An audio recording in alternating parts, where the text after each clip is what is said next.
my man.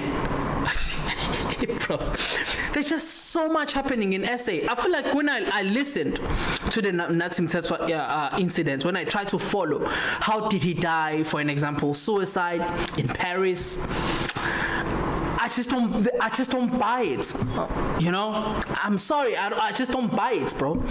All of a sudden, he's accused by Mkhwanazi in the commission, and everyone obviously is waiting to see what's up with him. And now we even hear more from Mkhwanazi now in Parliament in regards to what Mthethwa was involved with. The security cluster, for an example, built a wall in his house, as alleged by Mkhwanazi, is that so that they can have control over him. That's why they built that high wall, the burial in his house, so that they can have control over him. They'd be able to loot money off the security team without anyone, the state security money, without anyone interfering, because he's benefited by them building him something too. He has benefited, so then is he not in any position to stand or say anything against them. That's what is alleged by Mkhwanazi. And then all of a sudden the guy is mysteriously like committing suicide in Paris. Mind you, in Paris.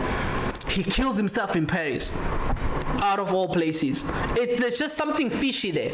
We still need more information to that. That's why I'm saying that's why I just try by all means to stay away from such things, you know, from like breaking news type of stuff. So, but I think there should be more investigations. And also, if South Africa is serious as a country, we should be negotiating with France to be sending our own private investigators. Or if we're not sending them, hiring private investigators in France to actually be investigating the issue for the country, because this is our ambassador. This guy was there in state business. Everything that has been said so far in regards to him dying in Paris, I don't buy it, bro. I don't buy this idea of him dying in that hotel and killing himself there. I don't buy, bro. I really do not buy.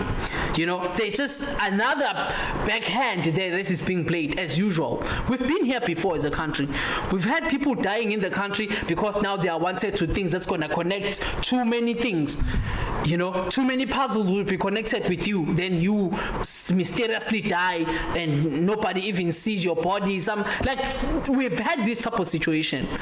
You know, I'm not denying that maybe he passed away and whatnot, but I'm denying the circumstance. The circumstance. And I wouldn't be surprised neither if he's actually alive somewhere too. It's just because this is the country we live in. This is what happens in South Africa. This is the space we are in. This is the territory for South Africans. This is where we play as a country. We live here now. This is our space.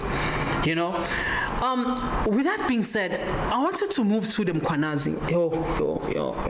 Jesus, Mkhwanazi. Mkhwanazi, for me, this is just something personal though. Like, he's such a typical example of what's, like, if it's looked at it correctly or if it's done correctly, what like a Zulu man is. Basically, he just carries the essence of being Zulu, actually. I remember in one case where incidents actually where he said, mina in Zulu we don't go around as Zulu people. We deal with the person directly. We don't go around and push, no, you. Even that idea, like, he's just so Zulu, like, and yeah, man, I guess time will tell. Yeah, time will tell. But so far, he has done his job. He has done South Africans justice. Talk about the justice system. This man alone, he has done his job. He has served South Africans. It's up to South Africans what they do with all this information. Let's just to take us back, you know, because right now there's just too many things now. I want to refresh to go back to everything that he has told us so far. But there's just, because with the things that are also coming out now that he's in Parliament and testifying in Parliament, it's just too many things. But I want to take us back. I want to take us a bit back.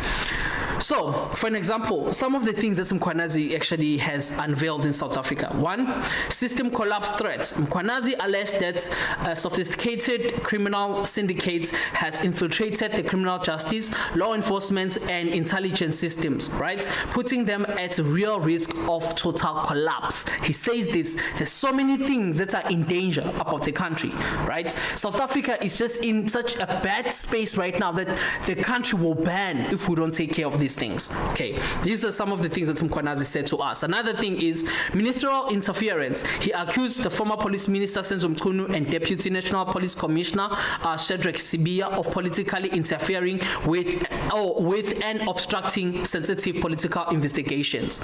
Again, you know, these are some of the things that he came up with. Another thing, disbandment of the PKTT. This is a political task team. Okay, so the successful KwaZulu-Natal political killings task team, right, was unlawfully disbanded by the minister, allegedly to protect politically connected individuals from the investigation. The Cats, the Mokhozis, and them. You know, there's another scandal now with Mbalula and Mokhozi. Like, there's another scandal going on there. They must sort themselves out.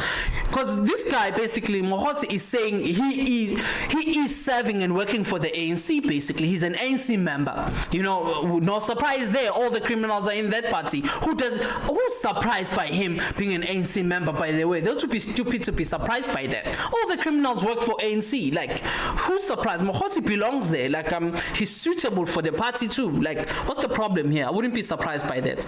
Drug cartel syndicates networks. So a police investigation uncovered a drug cartel control syndicate involving a vast network of politicians, law enforcement officials, correctional service, and the judiciary. This one was so terrible too. Actually, the fact that South Africa has gotten to that point where we are controlled by drug cartels. Now, by the way, the drug cartels, we're talking about Brazil. Now they're bringing Chinese too there in terms of the Shanghai mafias. We're talking about Russian mafia. It's a lot when it comes to these drug cartels too. That's Mkhwanazi has unveiled. Corruption and collusion. Mkhwanazi alleged corrupt relationships where the former police minister colluded with certain business people, included an accused murderer in the connection with the PKTT disbandment. I mean, why am I mispronouncing disbandment so much? Anyway, inappropriate operational interference. He detailed instances of former police ministers' inappropriate, unethical intervention in operational police matters. That's another thing, by the way. Politicians, ministers should never be even close to political investigations. Never be. They shouldn't be involved. Ministers have to do with policy implications in terms of policing, and that's as far as they go. As to who's going to jail, who's being investigated, they shouldn't even be involved. But they seem to be so involved, actually, in South African police service. It's a problem, because what happens when you try to arrest police ministers, when you try to arrest politicians? That's why you have this issue. So Mkhwanazi also raised that issue. Misuse of state security information. Mkhwanazi stated that a member of parliament was involved in illegally accessing and mishandling classified crime intelligence information. See? Implication of multiple former police ministers. Mkhwanazi alleged a history of political interference by at least 2 other former police ministers, which included Nathi Mthethwa and Begicele, from the one that we have now.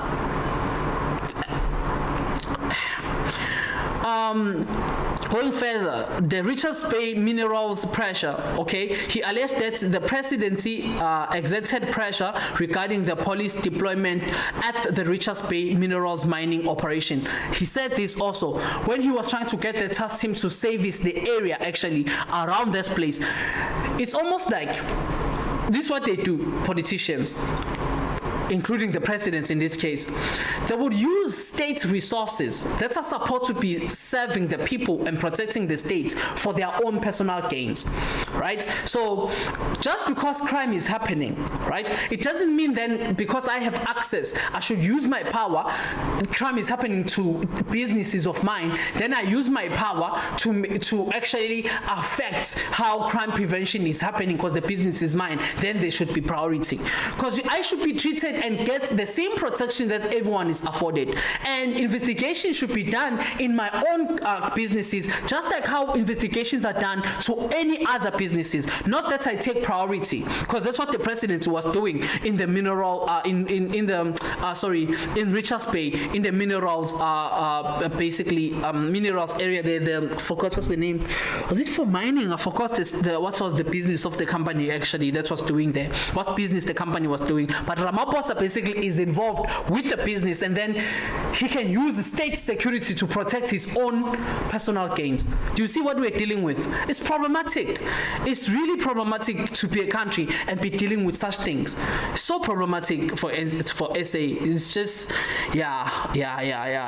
witness intimidation and bail. Basically, he testified that interference led to the murder of a witness, for an example, their withdrawal from the cases too, and the release of high-profile suspects on bail who should have remained basically incarcerated.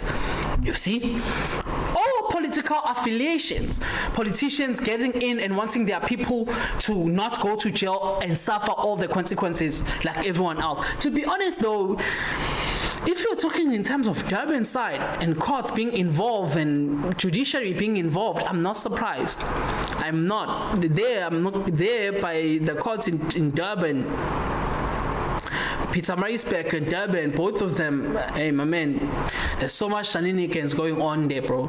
The police and judiciary are one thing there, dog, against an individual. Like there's almost like no justice for a person, especially if you don't have money, because it needs big bucks and real lawyers to be able to defend yourself. Also when it comes to those people, you know, they can do anything with you. By the way, I will never forget same thing that happened to me around those areas in Pietermaritzburg, where literally we went to a police station and the criminal knew all the police there, high-fiving them, and you know there's nothing's gonna happen to this person. This is their friend, their gang. You are the person that is not known to them.